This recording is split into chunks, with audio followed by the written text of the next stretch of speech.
I'm surprised your majesty wanted to join me on this one, Manling Victor said, guiding his master to a valley near Murmurin. I thought you considered ruling minion work. The vile Furubin has returned, friend Victor, Vainqueur reminded his trusty sidekick. My empire is no longer safe. We must remain vigilant, and prepare for the dark times ahead. There was still one of those con-manlings to deal with, but with Furubin's escape, Vainqueur had decided to put his revenge on hold. The Dark Lich, whose imprisonment had only made crueler and bitter, would doubtlessly take revenge for his shameful defeat. And the Emperor would be ready to defend his hoard once again. While I trusted you to do the thing, I shall now take a personal interest in managing my empire and build its defenses against invaders. I shall also order the minions build me an arena. An arena. A great, shining arena where my subjects can shower me with gold every week. The dragon and his lackey oversaw the valley, or rather, the crater created by the Iron Eagle when Vainqueur threw it there. The dwarves had taken over the area and turned it into an open scrapyard, scavenging the ship's remains while building forges and workshops nearby. They had also created strange metallic constructs that the dragon couldn't identify. More surprising, his eccentric guests had started rebuilding the eagle itself, pulling back its wings and polishing its cannons. Marber, the dwarf's leader, waited for them next to it alongside two bodyguards.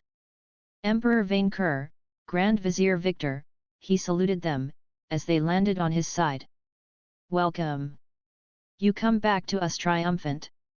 Hi, Marber, Victor replied on both his and his master's behalf. First, let me congratulate you on exporting the revolution across borders, the dwarf said, Vainqueur puffing his chest. Twice, you have killed an elf imperialist, and crushed a fairy-sponsored counter-revolution. Yes, yes, you are too kind, Vainqueur replied. But now is not the time for praise. Now is the time for action. We are at war. Have you given a look to the golem's head? Manling Victor asked, annoying his master by underestimating the threat of Furubin in favor of that tin can. Manling Victor had insisted that they bring back the golem for the dwarves to oversee, but carrying it and the looting bag had proven too tiresome for Vainqueur. The dragon had settled on taking the head and some gears, before dumping the rest in the ocean. It is one of the most fascinating pieces of technology I have seen yet, the dwarf replied. I recognize the Farmer Magmel's handiwork, but the core mechanisms look similar to those of the eagle. Our engineers have only barely begun studying that machine, and it will take us weeks to disassemble it. Clearly, the fairies elaborated this entire operation to free the vile Furubin from his seal, Vainqueur said. We must prepare ourselves for his return, and this means strengthening our military. Your Majesty, I believe these events are unconnected. Manling Victor, you are my advisor, but I won all the wars, Vainqueur cut him off. Do you not see the great conspiracy trying to take me down? How it all fits. Your enemies are the enemies of the Avaragist revolution, and you can count on us to support you. Marber nodded, the dwarf seeing the bigger picture. We will lend you our strength and expertise. Then show me. The dwarf ambassador waved a hand at the Iron Eagle. As you can see, we have analyzed this elf weapon, and in 2 weeks, it will work again. It shall, without a doubt, become the backbone of your country's military, and allow you to cross the ocean to export the revolution across the world. Vainqueur remembered something. Minion, the vile Furubin, who is evil and must be destroyed again, said his phylactery was hidden on another continent. If sealing could not keep him imprisoned, we have to find his soul, and destroy him for good. Yes, your Majesty, but there are 8 continents since Atlantis is still a thing on Nutremond. Do you really intend to explore all of them? I will spare no effort to see the Lich destroyed, Vainqueur ordered with a firm nod. I want this machine painted gold and staffed with minions. It shall no longer be called the Iron Eagle, but the Piggy Bank. His piggy bank. Your Majesty, I do not want to be the one to say it, but, Manling Victor struggled to find his words, while the dwarves remained stone-faced. The name is not very good. I am a dragon, Vainqueur replied. It shall be known as the piggy bank. Friend Victor let out a strange sound. Why not flying gold? That sounds too imperialistic, Marber contested. See. Vainqueur replied. Manling Victor, leave the names to me and focus on our class progression. Doubtlessly, our enemy has learned his lesson, and the tricks we used to put him down shall not work again. I expect you to research further ways to increase our strength. Speaking of classes, while Marber gave them a tour of the weapon forges, Vainqueur let his minion handle the discussions for a moment to check on his new features. Congratulations! Due to meeting entry requirements through your crested perk and gladiator levels, you can convert some of your levels into promoted classes. Stats will not be affected, but perks will.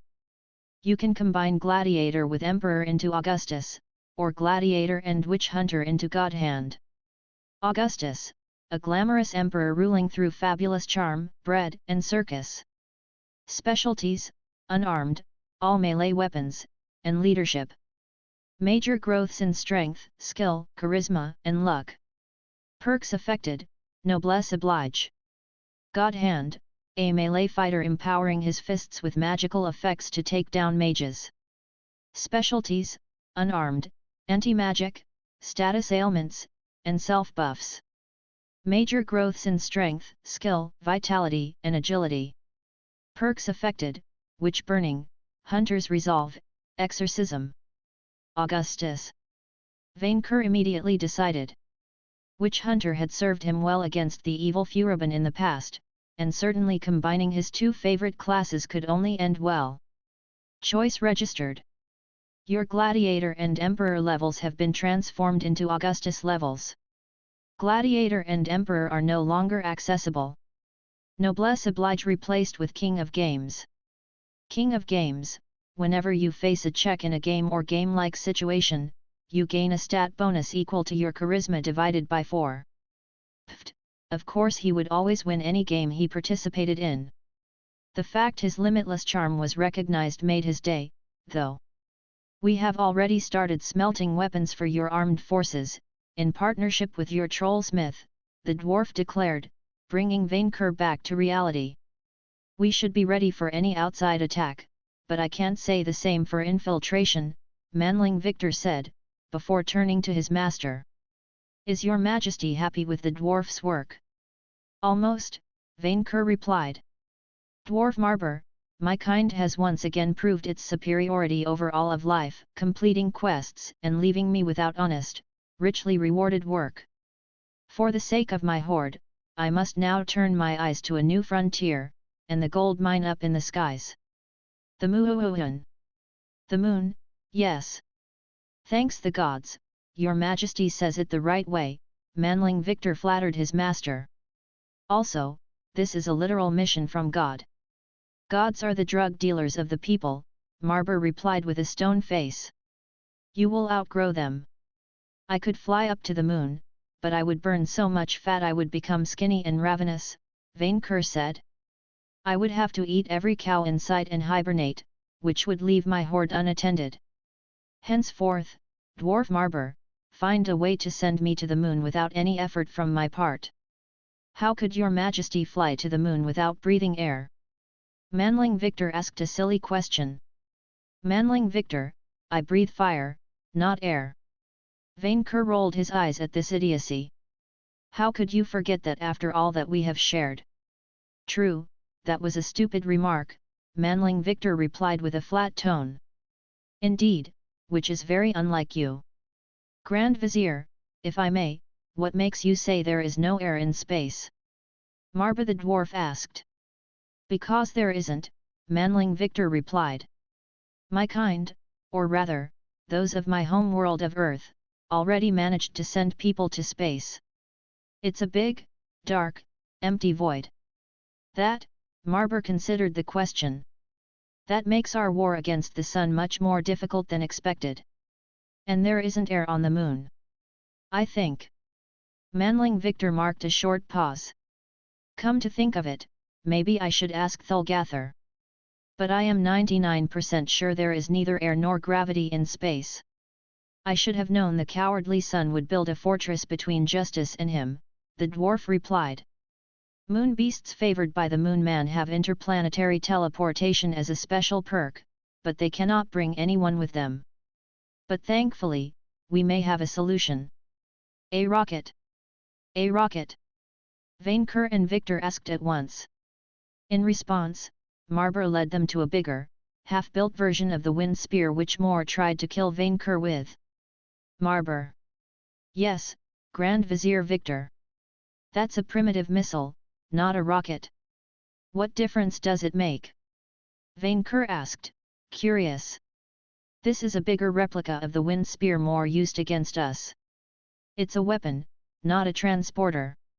Our son's lair was built purely for non-threatening purposes, the dwarf replied with a flat tone. We have absolutely no intention of attacking anyone with it. There are bombs on this thing.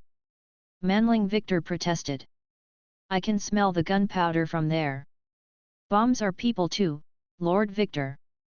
They react to imperialist aggression by blowing themselves up, true, but who is to say they should be barred from boarding a rocket-A missile? Certainly travel should be allowed to everyone, even bombs.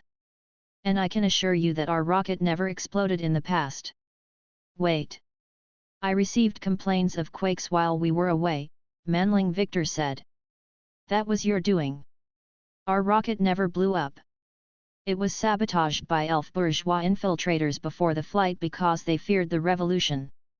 Furibin, Vainqueur guessed. He is already at work among us. Right, Manling Victor said with a strange tone. And as you pointed out, if we manage to send someone up, it must survive in a vacuum, Marber insisted. Bombs are small and do not breathe. What does size have to do with this? Vainqueur asked with a worried frown. Our device needs gravity power stones, which are extremely rare, to propel itself past the clouds, Marber replied. The more weight, the more stones needed. We cannot afford to waste any of our supply, so the prototype should be able to fly small passengers before we create a model sized for your majesty. And unfortunately, none of our test pilots survived the tests so far. This slows down progress. Yeah, speed hurts, Victor said. There were a few victims in the space race at home, and while we don't have magic, we are way ahead of this world in matters of technology. It will take us years, if not decades, to create a rocket capable of reaching the Mooooon, but it would be much faster if we had pilots who could survive test flights, Marber said. We need a test subject who is highly resistant to physical damage, does not need to breathe, and small enough to fit in a very narrow space. Such creatures aren't raining. Vainqueur's eyes widened. Minions, they do. Babies. To send to the moon, Victor replied to his pet. That exchange sounded a lot better in his mind. After the whole jelly rain fiasco, Victor had turned one of the farms into an improvised shelter, which Junior had turned into its new lair. While Akinapep had advised to distribute cats to control the population, Murmurin's citizens had instead latched onto jellies. Slimes had become popular pets, and those eager to adopt one had to first gain Junior's trust before they could return home with it. Victor counted thousands of the tiny creatures looking at Vainqueur in awe from behind a fence. Moon sky. Junior pointed a finger at the clouds. Yes, the planet, Vainqueur invited himself in the conversation. No. Junior hissed in response, moving between Vainqueur and the fence. Children. Okay, I will not lie, the dwarf's device looks shoddy, Victor admitted. But I will have Barnabas help. We will make sure our tester is as safe as possible. Minion, stop arguing with your pet, this is ridiculous, Vainqueur cut in, the dragon turning to Junior. I understand that you wish to protect your progeny, but this is for my own good.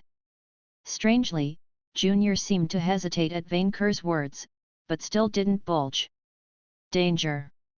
While Vainqueur glanced down at the mimic with annoyance, Victor's mind furiously worked on finding a peaceful solution before the dragon ate his own pet for the defiance.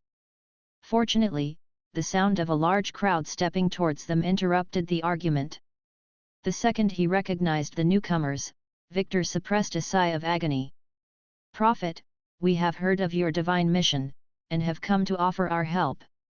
The cult of the Moon Man had gathered, from its squid priest to its lowest member. Worse, they had grown in numbers, followers of the deity from all across the Mistral continent having travelled to Murmuron to follow in their prophet's footsteps.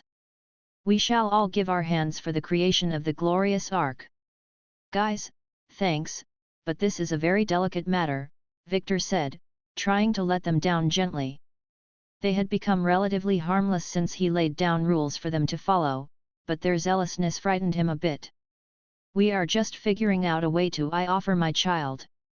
A squid-like humanoid presented Victor with a viscous tadpole. "He is moist and ready for the sacrifice." "Sacrifices are forbidden," another cultist replied. "Learn the proper doctrine." "I will gladly offer my jelly pet Vainqueur as the chosen slime." A werewolf presented Victor with a pink slime, slipping through his fingers. "Please, bless him. Take my life if needed." A werewolf all but threw herself at his feet. "I am ready to be martyred, so my children can reach the promised land." "Me first." The cultists all but began to shove one another out of the way. "Friend Victor, how great that you have found such zealous minions," Vainqueur spoke up with appreciation. "I am so proud." Victor closed his eyes and sighed. He was starting to wonder if he should go Old Testament on them.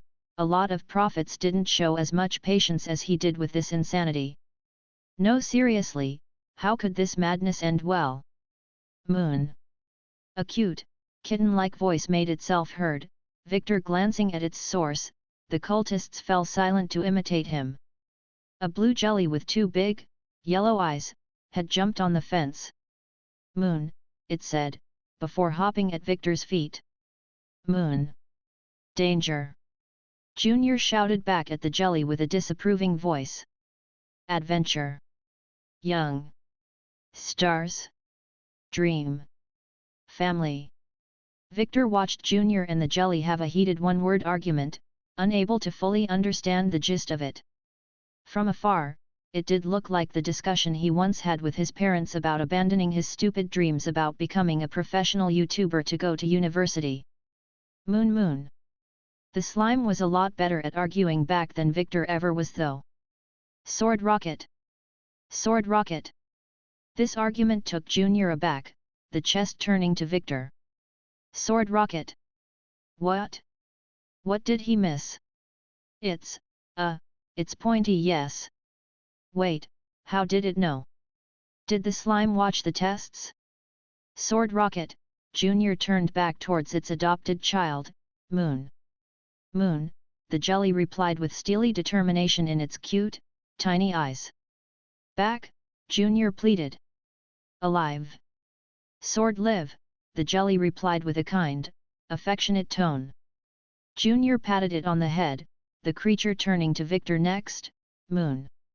At this point, Victor had abandoned all hope of making sense out of it. "Yes, you will go to the moon. One day. Maybe. It would probably take years, if not decades, for their space program to reach it even with magic, but with Vainqueur and a deity dead set on the idea, they had to succeed eventually." "Moon. The chosen jelly will lead us to the Mooooon." The cultists cheered the jelly and began to utter prayers to their god. "La Moon Man cfa yak volktum, vuglageln volktum." "Congratulations! Thanks to your encouragement, Buzz Jelly gained a level in Stuntman." "Mooooon," the blue slime gazed at the skies with longing.